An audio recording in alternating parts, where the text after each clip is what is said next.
مومن کا ہتھیار ہے، اور اللہ ہی سے دعا مانگی. کئی لوگ کیا کرتے ہیں، غلط غلط جگہ چلے جاتے ہیں دعا مانگنے. ہوتا ہے ایسا، بے بس ہو جاتے ہیں کہ نا اللہ نہیں سن رہا، ہم کیا کریں، ادھر پہنچ گئے. اچھے اچھے عقیدے والے. دیکھیے شیطان کی ہم مثال لیں، اگر شیطان کے اوپر بھی جب مصیبت آئی تو اس نے بھی اللہ سے دعا مانگی. اس کو پتا تھا دعا کون قبول کرے گا؟ اللہ. اس کو پتا تھا. اس نے کہا اے اللہ مجھ کو قیامت تک کے لیے مہلت دے دے. اس کو پتا تھا مہلت مجھے اللہ ہی دے سکتا ہے. تو شیطان بھی اللہ سے مانگتا ہے، تو آپ بھی اللہ ہی سے دعا مانگیے، کہیں اور مت جائیے. اولاد کے آگے انسان بہت مجبور ہو جاتا ہے، غلط چیزیں بھی کرنے، غلط جگہ بھی پہنچ جاتا ہے دعا مانگنے کے لیے. تو وہ نہ کریں آپ بالکل. شیطان سے تو ہم اچھے ہوں کم سے کم. شیطان بھی اللہ سے مانگ رہا ہے کہ مجھے مہلت دے. اس کو بھی پتا تھا کہ اللہ ہی سنتا ہے، وہ کسی اور کے پاس نہیں گیا مانگنے کے لیے مہلت. تو ہمیں اللہ ہی سے مانگنا چاہیے. اللہ سے دعا مانگی کہ اللہ تعالیٰ میرے بچے کو صحیح راستے پر لے کر آئے. دعا میں بہت طاقت ہوتی ہے، اور ماں کی دعا میں تو بہت ہی زیادہ طاقت ہوتی ہے. کیونکہ ماں دل سے جب اللہ کے سامنے جب ہم روتے ہیں، گڑ گڑاتے ہیں، مانگتے ہیں اس سے، اللہ کے ہر رات اللہ تعالیٰ اترتا ہے آخری آسمان پر، اور تیسرے پہر میں ڈھونڈتا ہے کون ہے میرا بندہ مانگنے والا. میرے بندوں میں سے کون ہے جو جاگ رہا ہے، جو عبادت کر رہا ہے، جو تہجد پڑھ رہا ہے اور مجھ سے مانگ رہا ہے، میں دوں گا اس کو. تو آپ تہجد پڑھیے، تہجد کے آخری پہر میں اٹھ کے روئیے، گڑ گڑائیے، اللہ سے مانگیے. انشاءاللہ اللہ تعالیٰ ضرور آپ کی سنے گا. لیکن اپنے بیٹے سے قطع تعلق مت کیجیے. قطع تعلق کریں گے تو وہ اور بگڑ سکتا ہے، اور حالات خراب ہو سکتے ہیں. لیکن حکمت سے سمجھائیے، کسی اور کو لے کر آئیے جس کی وہ سنتا ہے، اس سے سمجھوائیے. ہو سکتا ہے ماں باپ کی نہ سنے، ماں باپ کچھ بھی کہہ رہے ہوں، اچھے سے بھی کہہ رہے ہیں، تو بھی اولاد کبھی کبھی نہیں سنتی. لیکن کسی ایسے شخص کو لے کر آئیے جس کی وہ سنتا ہے، جس کو کچھ سمجھتا ہے، جس کو عزت دیتا ہے. تو ایسا شخص اگر کوئی تھرڈ پرسن آ کے بولے گا تو اس کا افیکٹ پڑتا ہے. یا اس کو ایک ایسی جگہ لے کر جائیے جہاں پہ روحانی باتیں ہوتی ہیں، اسپریچویلٹی کی باتیں ہوتی ہیں، جہاں پر نیک عمل کرنے کی طرف راغب کیا جاتا ہے. اسکالرز آتے ہیں، علماء آتے ہیں، ان سے ملوائیے اس کو. تو انشاءاللہ ضرور اس سے فائدہ ہوگا. ہم بھی دعا کرتے ہیں کہ اللہ تعالیٰ ایسی اولادوں کو صحیح راستے پر لے کر آئے اور ان کو پھر صحیح راستے پہ جمائے رکھیں انشاءاللہ. امید کرتا ہوں سوال کا جواب ہوا.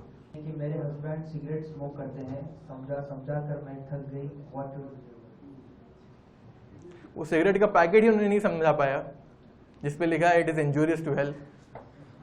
تو یقیناً اس طرح کے جیسے حالات آتے ہیں کہ میں سمجھا کہ تھک گئی. دیکھیے بہت جلدی تھک جاتا ہے انسان.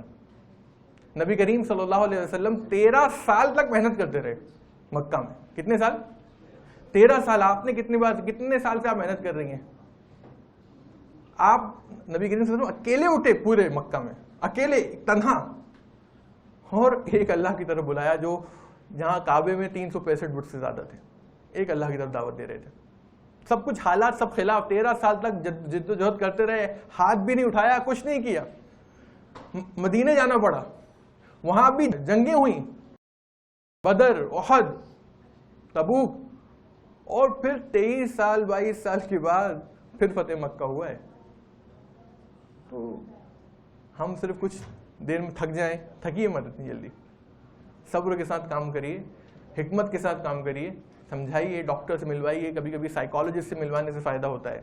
سائیکالوجسٹ چھڑوا سکتے ہیں. روزے رکھوائیے. روزہ ایک بہت بڑی ٹریننگ ہے کسی چیز کو چھوڑنے کی. اگر انسان، سائیکالوجسٹ کہتے ہیں کہ اگر وہ انسان صبح سے لے کر شام تک اگر کھانے پینے سے رک سکتا ہے تو وہ یقیناً سگریٹ بھی چھوڑ سکتا ہے، شراب بھی چھوڑ سکتا ہے. تو اگر وہ روزے رکھ سکتا ہے تو پھر یہ چیز بھی چھوٹ سکتی ہے. پاسبل ہے. پاسبل کب ہوگی؟ اس کی توحید اسٹرانگ کیجیے، اللہ پر ایمان اس کا مضبوط کیجیے. کیونکہ اللہ پر ایمان جب مضبوط ہوگا تو آٹومیٹک وہ اللہ کی ماننا شروع کرے گا، اور یہ چیزیں جو ہیں آٹومیٹکلی وہ چھوڑنے کی کوشش کرنے لگے گا. تو نیک انسان جب ہو جائے گا، وہ دین کی طرف راغب ہو جائے گا، تو یہ چیزیں دھیرے دھیرے چھوٹتی ہیں. اور چھوڑا ہے لوگوں نے. اور ہم دیکھتے ہیں بڑے بڑے لوگ ریورٹ ہوئے ہیں جو پرومسکیٹی میں مبتلا تھے، لڑکیوں کے ساتھ گھومتے پھرتے تھے، پبز میں جاتے تھے، سگریٹ شراب پیتے تھے. لیکن جب اللہ کا ایمان ان کے اندر داخل، اللہ کی طرف جو ایمان ہے، جب ایمان کی دولت ان کو ملی، ایمان داخل ہوا ان کے اندر، تو ساری چیزیں چھوڑ دی. تو پاسبل ہے. غیر مسلم جب ایسا کر سکتا ہے ایمان لانے کے بعد، ہم تو مسلمان ہیں. اگر ہمارا ایمان بڑھ جائے، ایمان بڑھانے کی کوشش کیجیے تو انشاءاللہ اس سے ضرور فائدہ. اور حکمت بہت استعمال کیجیے. بہت مشہور حدیث ہے، ایک بدو آیا اور مدینے میں اس نے پیشاب، مدینے کی مسجد نبوی میں پیشاب کرنا شروع کر دیا. صحابہ کرام بھڑک گئے، روسہ ہونے لگے. نبی کریم سے اس نے کہا خاموش ہو جاؤ، اس کو پیشاب پوری طرح مکمل طور پر کرنے دو. پہلے اس نے کیا، کرنے کے بعد وہ پلٹا. نبی کریم صلی اللہ علیہ وسلم نے کہا دیکھو یہ مسجد ہے، اللہ کا گھر ہے، یہاں پر ہم پیشاب نہیں کرتے، یہاں پر پیشاب کرنا منع ہے. آپ نے ایک صحابی کو حکم دیا کہ پانی ڈال دو، جہاں پہ اس نے پیشاب کیا اس پہ پانی ڈال دو. پانی ڈال دیا گیا.